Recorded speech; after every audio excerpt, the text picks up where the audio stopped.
Assalamualaikum warahmatullahi wabarakatuh. Selamat datang kembali dengan saya Siti Nur Mahmudah.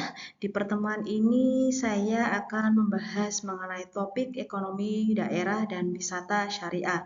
Sebelum masuk di topik utama hari ini, maka saya akan menyampaikan terlebih dahulu CPL dari mata kuliah perekonomian Indonesia ini, yaitu CPL-nya adalah diharapkan mahasiswa mampu menyusun kebijakan dan hubungan ekonomi Indonesia dalam konteks global.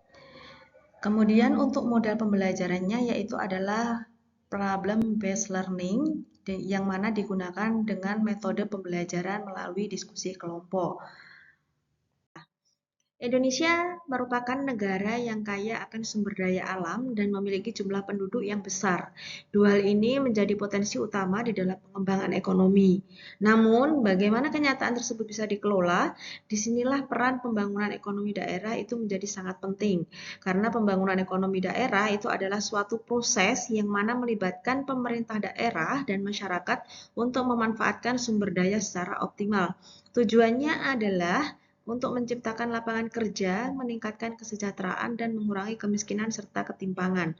Namun tentu saja tantangannya tidak sedikit. Kualitas sumber daya manusia yang rendah, kemudian kurangnya infrastruktur, dan ketimpangan antar wilayah itu menjadi hambatan serius yang harus segera diatasi. Menurut World Economic Forum tahun 2014, faktor penentu keberhasilan daerah itu ditentukan oleh 4 hal, yaitu adalah yang pertama kelembagaan seperti kepemimpinan yang kuat dan birokrasi yang responsif, kedua kebijakan yang mana berbasis data dan bisa dievaluasi, yang ketiga adalah soft connectivity seperti penguatan sumber daya manusia melalui pendidikan dan kesehatan, yang keempat adalah hard connectivity yaitu berupa pembangunan infrastruktur, kemudian jalan dan akses transportasi. Semua faktor ini saling mendukung dan harus dikembangkan secara seimbang. Kemudian, salah satu indikator utama dalam menilai perkembangan ekonomi suatu daerah adalah produk domestik regional bruto atau kita sebut dengan PDRB.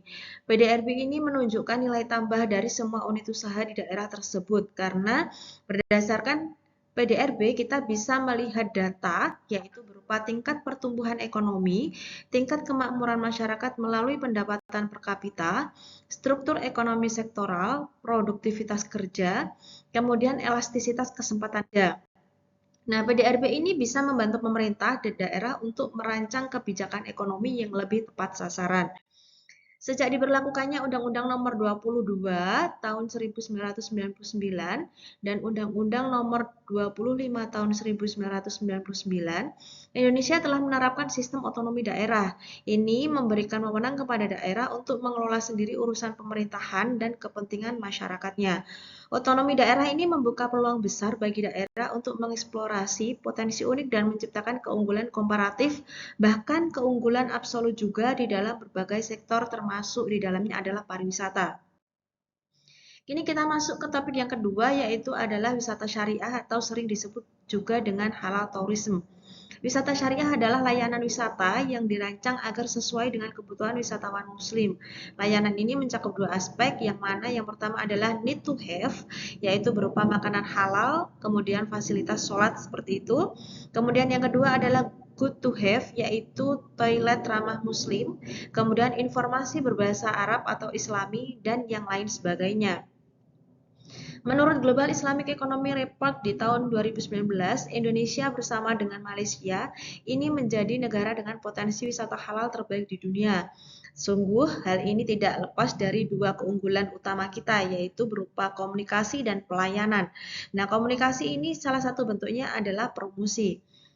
Kemudian ada 3 kekuatan besar Indonesia dalam meningkatkan potensi wisata halal di negara kita ini, yaitu adalah kekayaan budaya dan alam, yaitu berupa masjid bersejarah, kemudian kuliner halal, dan festival keagamaan. Kemudian yang kedua yaitu adalah sikap positif masyarakat yang mana mendukung pengembangan halal tourism ini. Kemudian yang ketiga yaitu adalah posisi yang sangat strategis di negara kita ini. Karena apa? Karena di negara kita ini sebagian besar adalah negara Muslim, terbesar di dunia dan tujuan investasi halal global. Kesadaran masyarakat terhadap gaya hidup halal yang meningkat serta dukungan dari Kementerian Pariwisata dan Ekonomi Kreatif ini menjadi modal penting bagi pengembangan sektor wisata halal ini. Namun, pengembangan wisata halal atau wisata syariah ini juga memiliki tantangan antara lain yaitu adalah sertifikasi halal masih sulit diakses oleh UMKM, kurangnya pemahaman dan kesiapan infrastruktur termasuk dari segi bahan baku, logistik hingga harga, kemudian persaingan global dari negara lain yang mana juga mengembangkan wisata ramah muslim, baik itu negara yang mayoritas maupun minoritasnya beragama muslim. Baik, sebelum kita akhiri perkuliahan hari ini, silahkan teman-teman mengambil lembar jawaban untuk menjawab hasil diskusi kita pada sesi ini. Yang menjadi bahan diskusi kita pada sesi ini adalah di sekitar tempat tinggal kalian, apakah memiliki potensi wisata yang bisa dikembangkan secara syariah. Kemudian setelah kalian mendapatkan datanya, maka silahkan dilakukan analisis apa saja tantangan dan bagaimana peluangnya, sehingga setelah itu teman-teman bisa menghasilkan suatu strategi untuk mengembangkan wisata halal di daerah sekitar tempat tinggal kalian gitu ya. Kemudian nanti untuk pengumpulan tugasnya dikumpulkan minggu depan dan dilakukan presentasi begitu ya dari masing-masing mahasiswa.